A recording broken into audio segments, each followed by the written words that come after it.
Bienvenidos a la segunda parte del video, donde explicaremos más que nada lo que son los elementos motrices, cuáles lo conforman, cómo se distribuyen y más. También hablaremos sobre la diferencia que hay entre los motores grandes como también los motores chicos, qué tanta diferencia hay entre estas piezas y cómo lo podemos llegar a relacionar. Soy Rodrigo y les doy la bienvenida al mundo de los motores, donde despertaremos la potencia y exploraremos los secretos de los motores que impulsan al mundo. Como bien expliqué, los pistones van a ir acoplados más que nada a nuestro cigüeñal. Y bueno, ¿qué es el cigüeñal? Este es un eje principal que gira y bueno, este se va a encargar más que nada de convertir el movimiento alternativo del pistón en un movimiento giratorio para efectuar un trabajo. Hay que tener en cuenta que no todos los cigüeñales son iguales. Esto va a depender de su longitud, ya sea por el número de pistones que tiene y también del diseño, ya sea en línea o en V. Una forma para diferenciar las de línea y en V es dándonos cuenta del muñón. Si este tiene un muñón independiente, podemos decir de que nuestro cigüeñal es lineal. En cambio, si este muñón comparte para dos, podemos decir de que este ya forma para un motor en forma de V. Seguro se preguntaron ¿para qué es esta parte del cigüeñal? Bueno, les comento de que esa parte del cigüeñal es más que nada como un contrapeso del cigüeñal. Por así decirlo, este cigüeñal, si no tendría esto, estaría desbalanceado y no tendría un buen movimiento, por así decirlo. En unos casos, este cuenta con unos agujeros, si se han percatado. Estos agujeros son si es que ese contrapeso llega a ser mucho mayor. Esto le va a dar mucho más estabilidad y de que nuestro cigüeñal esté más en equilibrio y pueda transmitir el movimiento con normalidad. Como les mencioné, estos orificios no son los únicos. También tenemos unos orificios que van a ir tanto en zigzag en nuestro cigüeñal. Y esos orificios más que nada van a ser para la lubricación de nuestro cigüeñal. Y hay que tener en cuenta de que vamos a encontrar tipo un tornillito.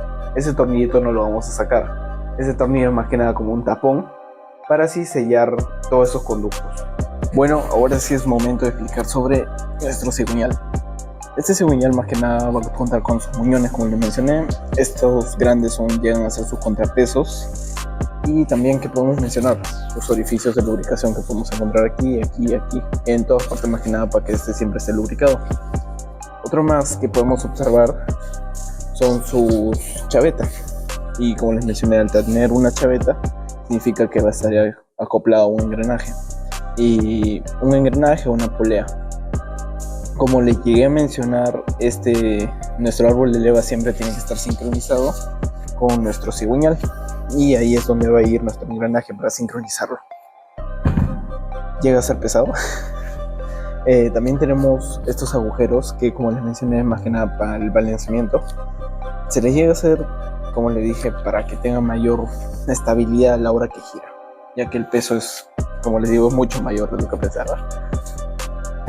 Una cosa más que también tenemos que tener en cuenta, aquí tenemos el tapón del sistema de lubricación que les mencioné. Y también los muñones, como les mencioné también, dependiendo del diseño de lo que es nuestro cigüeñal, podemos deducir qué tipo de motor tenemos. Como podemos observar, este solo cuenta con un muñón individual, cosa que podemos decir que este cigüeñal pertenece a un motor en línea. En cambio, si fuera en V, aquí tendremos dos, y de ahí nomás se dispersan para los lados. Cuando hablamos de los componentes o los elementos de distribución, nos referimos más que nada con los gases del motor. O sea, ¿a qué nos referimos? A la entrada de aire y la salida de los gases. Y quienes se encargan de eso van a ser las válvulas, el eje de levas y más. En este caso vamos a hablar de las válvulas.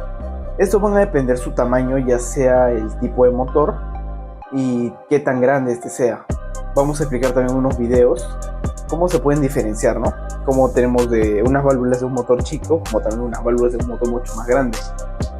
Ahora, estos van a tener una cabeza, como podemos observar. Esta cabeza más que nada va a ir acoplada a la cabeza del cilindro.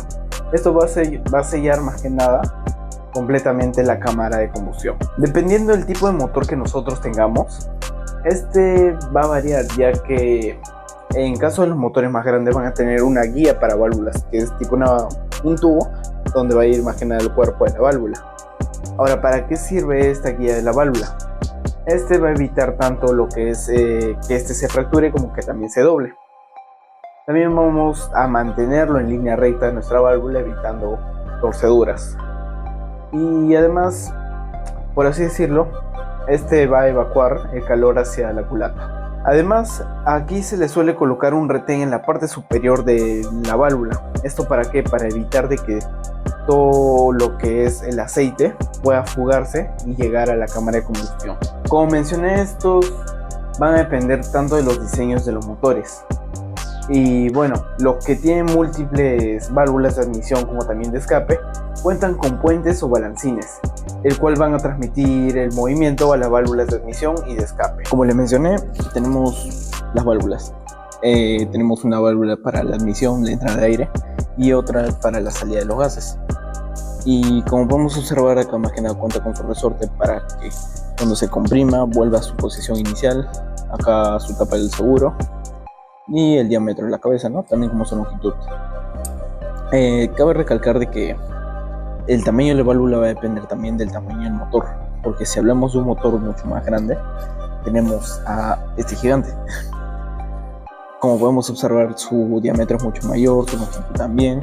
Tiene su guía de la válvula, este blanco es su guía de la válvula, que le va a permitir que no se llegue a torcer y también que vaya de forma recta. Acá también va a pasar su paso para la lubricación, para evitar su desgaste. Como podemos observar aquí también tenemos un resorte mucho mayor, mucho más grande, cosa que va a tener que ser comprimido con mucha más fuerza. Y como les mencionaba, este va a tener su seguro para que este resorte no salga volando.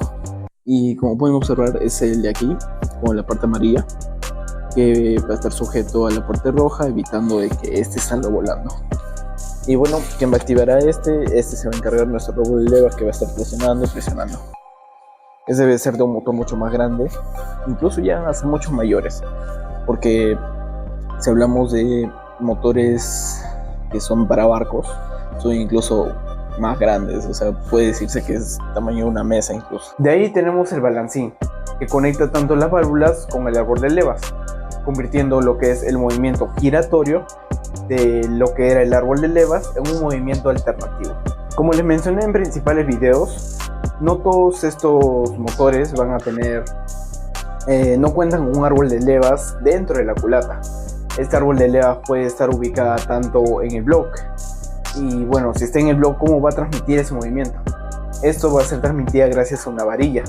Esta varilla va a ir conectada, cosa que cuando cada vez que gire nuestro árbol de levas va a transmitir el movimiento hacia las válvulas. Tengamos en cuenta que también esto transmite el movimiento hacia el balancín. Como llegamos a observar, estas válvulas no solo trabajan solas, también trabajan gracias a un muelle o un resorte. ¿Esto para qué nos va a servir, por así decirlo? Este muelle o resorte nos va a servir para que nuestra válvula llegue a su posición normal. Cada vez que nuestro árbol de levas llegue a empujar nuestra válvula, lo va a comprimir al resorte. Y cuando este deje de estar comprimiendo a nuestro resorte, va a soltar a la válvula, volviéndola a su posición inicial. Y también, por así decirlo, va a cerrar la cámara de combustión. Debemos de tener en cuenta algunos factores de estos muelles, ya que al estar constantemente comprimidos, va a tener una regulación en su longitud. Además, no es solo eso, también esto pueden llegar a desviarse o curvarse algunos. Por esa razón se le llegan a hacer algunas pruebas para saber si nuestro muelle está en buenas condiciones. Ya mucho que hablamos del árbol de levas, ¿de qué se encarga el árbol de levas? Más que nada se va a encargar de la apertura y el cierre de las válvulas, esto gracias a los lóbulos. Y en algunos casos este árbol de levas también va a trabajar a la par con los inyectores. Para tomar sus respectivas mediciones debemos de tener en cuenta que si nos referimos al círculo base, el diámetro de las rampas serán los lados del lóbulo, y si nos referimos a la alzada, es la longitud de la punta al círculo de la base. Determina cuánto se abrirán las válvulas. Dependiendo de la forma de los lóbulos, si tiene una punta en medio alargada, la apertura será rápida. Si cuenta con una punta media cuadrada, la apertura tendrá un periodo de largo de apertura, o sea que va a durar mucho más. Si la punta es muy alargada, permitirá que el cierre sea de manera rápida, pero si tiene una punta medio ancha, el cierre será de manera lenta. Con esto nos damos cuenta de que la forma de los lóbulos va a ser una parte muy esencial.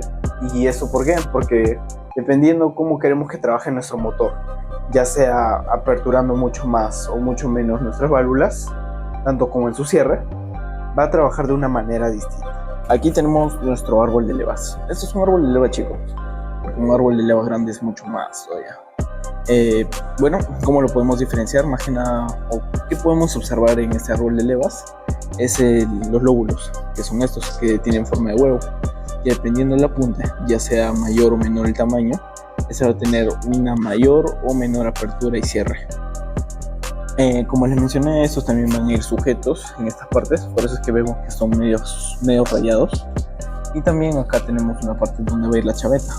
Si va a ir la chaveta significa que va a haber un engranaje, la cual va a estar más que nada sincronizada con el cigüeñal. Si no, podemos llegar a generar torceduras o incluso rupturas en algunos componentes del motor. Como bien podemos observar, a la hora que encendemos nuestro motor, este genera muchas vibraciones. Y bueno, ¿cómo mitigamos esas vibraciones? Esto más que nada se va a encargar nuestro damper. Y bueno, este más que nada se va a encargar de controlar las vibraciones y tanto la torsión y el giro del cigüeñal. Este va a ir más que nada en la parte delantera de nuestro motor. Además existen dos tipos y entre estos tenemos tanto los de goma como también el viscoso. Una de ellas usa lo que es la goma densa y en la otra usa lo que es el aceite viscoso. Esto más que nada para absorber las vibraciones. En fin, los dos cumplen la misma función. Ahora llegamos a la parte más importante del motor, que va a ser el conjunto de tren de engranajes. Como su mismo nombre lo dice, este va a trabajar con los engranajes.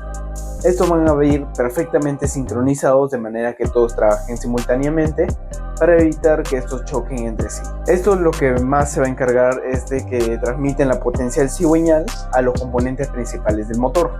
Estos pueden estar ubicados tanto en la culata o a un costado y más. Aquí podemos observar los distintos engranajes con los que este cuenta, ya sea como el del cigüeñal, el de árbol de levas, el de la bomba de inyección, la bomba de aceite y más. Debemos de tener muy en cuenta y presente que estos, si no están bien sincronizados, estos pueden dañar a los demás componentes. Por ejemplo, si nuestro cigüeñal llega a subir y nuestra válvula está bajando, haremos que se choquen y que estos sufran una fractura o de que lleguen a hacer mucho más daño a nuestro motor.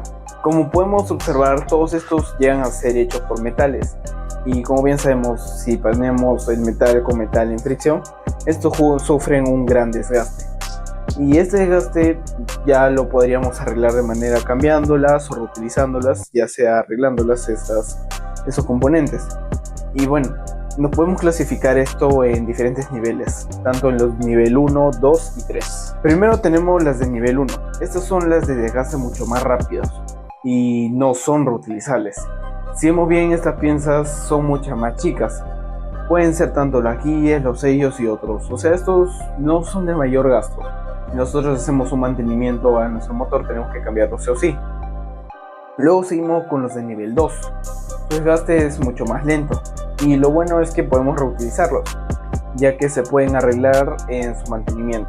En las piezas de nivel 3 cuentan con una vida útil mucho más larga. Son los más grandes, por así decirlo, como la culata, el block, los cigüeñales. Bueno, su vida va a depender de cómo le demos su mantenimiento. Si su mantenimiento es correcto, estos pueden llegar a tener una larga vida. Pero si llegamos a ajustar mal una que otra cosa, como hace ratos, puede provocar algo como esto. Debemos tener en cuenta cómo son estas partes de los motores, cómo podemos llegar a diferenciarlos y también cómo tenemos que tratarlos y adecuarlos, ¿no? Tanto sea, como les mencioné, los de nivel 1, 2 y 3. También hay que tener en cuenta algunas fallas que pueden provocarse y hay que ajustar bien todas las piezas si no queremos de que falle, como podemos llegar a ver en los anteriores videos. Y bueno, este sería un listado más que nada de todos los componentes, ya que nos puede servir para una revisión, también para hacer una lista de compras para renovar nuestro motor o arreglarlo y más. Y eso sería todo por hoy. Recuerden, cada falla es una oportunidad nueva para aprender. Nos vemos en una siguiente aventura mecánica.